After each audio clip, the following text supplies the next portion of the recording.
Hi, I'm Catherine Ananda, and this is Thrivable Me.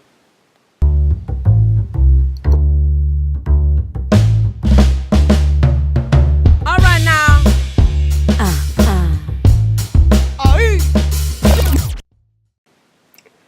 Welcome to the second ever episode of Thrivable Me. Thanks so much for joining me.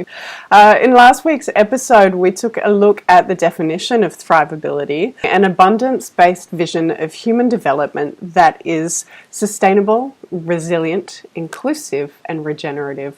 So this week, we're going to explore a few of the specific patterns, the specific examples of thrivability in action. And in particular, I'm going to throw out a few potential episode topics, and you're going to have a chance to choose which one I'll cover in next week's episode. Help me decide what I'm going to talk about. Topic number 1. Resilience and the notion of anti-fragility. So thrivability is inclusive of the 4 domains: survival, sustainability, resilience, and thriving and thrivability. So if you want to know a little bit more about that topic, you can check out Jean Russell's post, Resilience Ain't Enough. I'll add the link to that below if you're watching this on YouTube. In that episode, we'd be looking at some examples such as transition towns, permaculture, crisis recovery and preparedness, and also Taleb's theories of anti-fragility. We'll also look at a few anecdotes on personal and local resilience through a thrivable lens, and I will ask the very controversial question: when is the pursuit of resilience perhaps less than thrivable? Episode option number 2, biomimicry. This is one of my favourite subjects. So, biomimicry is the design and production of materials, structures and systems, and even behaviours, modelled on biological entities and processes. It's an approach to innovation that looks to sustainably, nay, in this case thrivably, solve human challenges by emulating nature's time-tested patterns and strategies. So we'll look at some familiar and some not so well known examples and applications of biomimicry, from products that you may be using today to ideas that could disrupt absolutely everything for the better. We'll explore some of the metaphors and organisms in nature whose behaviour could supercharge our quest for thrivability. And we'll ask, why is slime mold so damn sexy? And how could the intelligence of mushrooms change the way that we manage economies and resources? Episode option number 3. What would it take to become a thrivable city? So which cities and towns might be front-running candidates in this direction at this point in time? What are they already doing that qualifies them for such a prestigious title?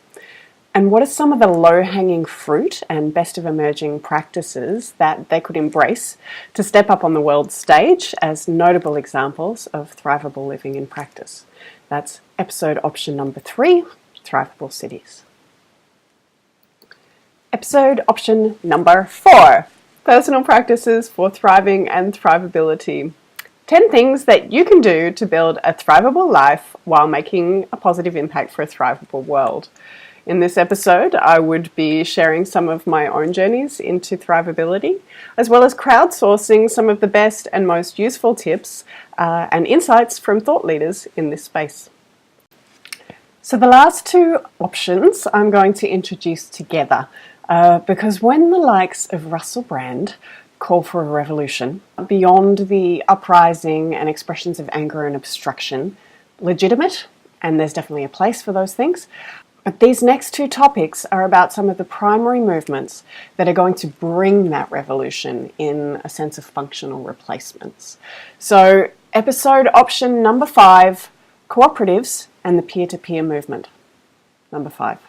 Episode number 6, option number 6, Participatory Democracy. So in each of these, we'll look at stories from around the world where aspects of these movements are being prototyped and proven. We'll look at some of the hurdles that they still face in becoming fully viable, scalable, and embraced by the mainstream. And when I talk about being embraced by the mainstream, I do not mean appropriated and subverted back into old power structures.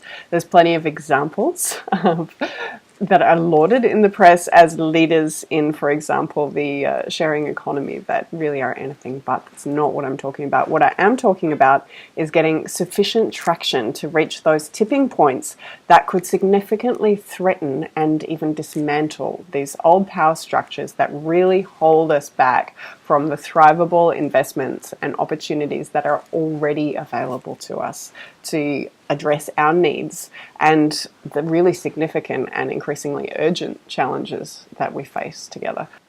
Just to recap, those options again were: number 1, resilience and anti-fragility; number 2, biomimicry; number 3, thrivable cities; number 4, personal practices for thriving and thrivability; number 5, cooperatives and the peer-to-peer movement; number 6, participatory democracy. So participate in this democracy and help to choose which of these topics I'm going to talk about next week. Thanks for joining me, and I'll see you next time. Bye.